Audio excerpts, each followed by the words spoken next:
Morning, guys. Thursday, May 15th, 2025 here in Rusty, Rhode Island.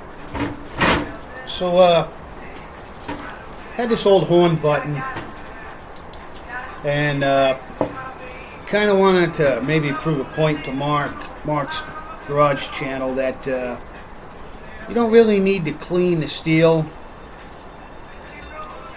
before you put the acid on. In fact, I find that the crusty stuff helps to hold the stuff there, especially on vertical pieces.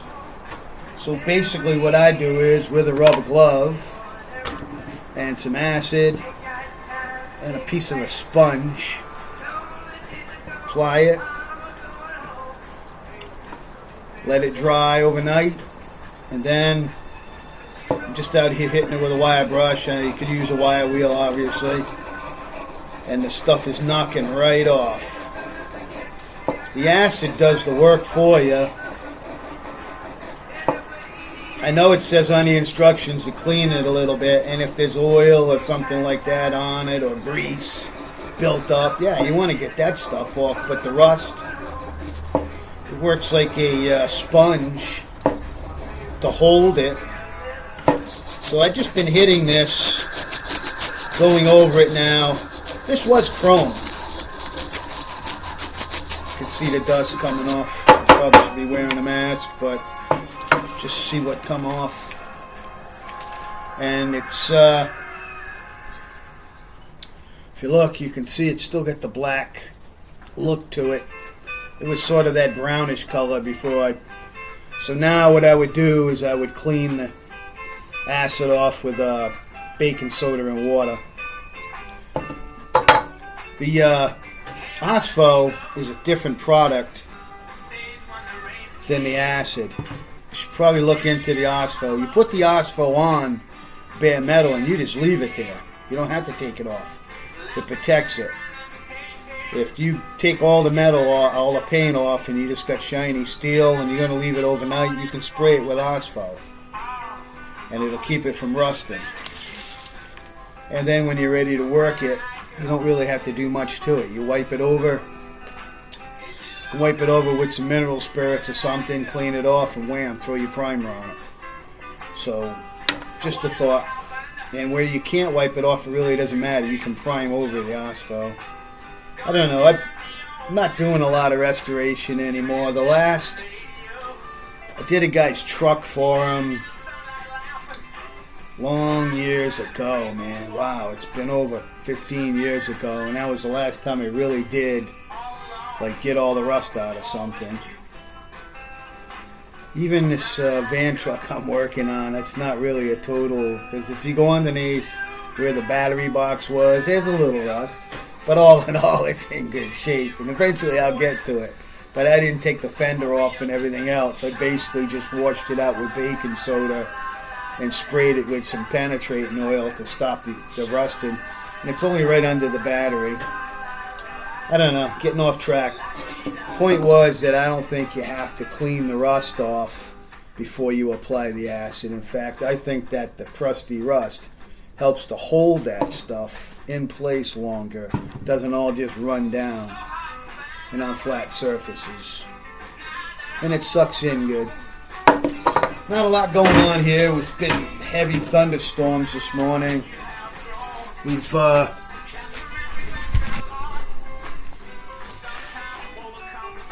He's in here relaxing. Lucky's walking the floor here back and forth, wanting to be outside. Got the solar panel up there, and it's working the battery. So it'll never charge it more than 12.1.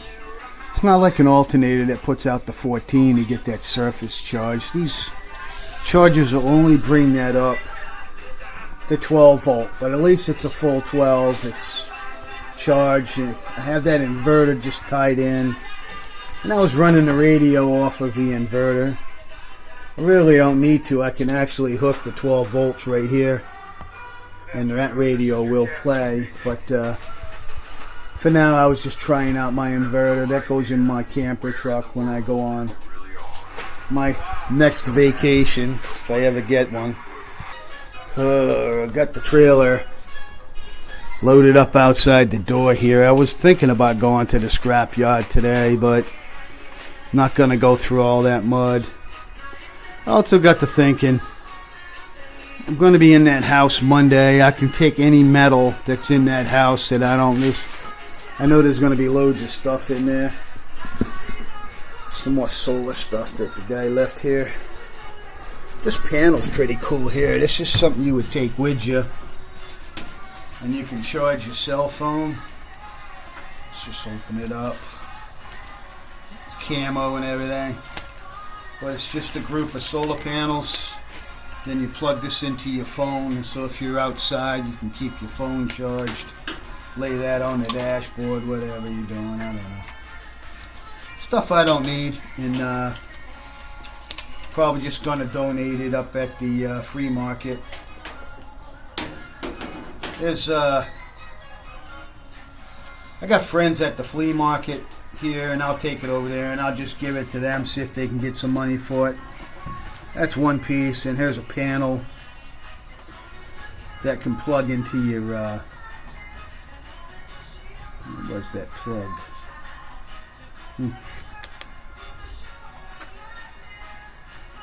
Boy, lost it. Could have sworn there was a plug in this thing. Is it in here? Yeah. I don't know. Controller. Another controller. And then this was that solar panel that I'm using. I'm keeping the one panel. It's a trip. They all plug like into your cigarette lighter. Keep your battery up. Solar charge controller. I don't know. What's the emphasis on solar all of a sudden? It was free. Somebody dropped it off here. Thought I could play with it. And like I said, I'll move it up to the flea market. I call it the free market because I just bring the stuff and give it to my friend. I donate it. And then if he finds any cool antiques, I've been doing it for years. He knows the kind of stuff I like with the toy trucks and stuff. And if he finds something, he's on the phone to me. And then everything I get like out of these houses when people move out, anything he can sell, I take it to him. Out from Rusty, Rhode Island, guys. Hope you're enjoying your day out from Rusty, Rhode Island.